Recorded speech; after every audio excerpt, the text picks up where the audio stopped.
இன்று நம்முடைய இரவு உணவு சிம்பிளான சப்பாத்தி ஒரு 3 பீஸ், பருப்பு சாம்பார்,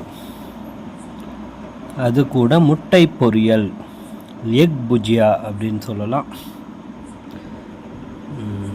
முட்டை பொரியல். இங்கே இதுக்கு என்னென்ன பேர் வச்சுருக்காங்கன்னு தெரில. பொடி மாசு அது இதுன்னு என்னென்னமோலாம் சொல்கிறாங்க. அந்த ஐட்டம்லாம் நமக்கு தெரியாதுங்க.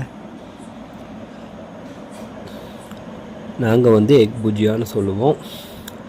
ஓகே, இதுதான் நம்மளுடைய சிம்பிளான இரவு உணவு.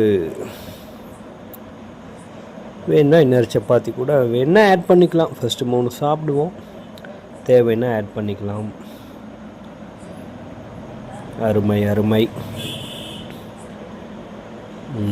அம்மாவுடைய ப்ரிப்ரேஷன் சாப்பிட கொடுத்து வச்சுருக்கணும் இல்லையா? மிகப்பெரிய பாக்கியம், நல்ல விஷயம். Mummy cooking, best cooking in the world. Okay, அப்படி சாப்பிட போகிறோம். இந்த ஒரு நல்ல தருணம் ஒரு ஞாபகார்த்தமாக இருக்கட்டும்னு பதிவு செய்கிறேன். ஓகே, நன்றி, வணக்கம், குட் நைட், ஜெய் ஹிந்த்.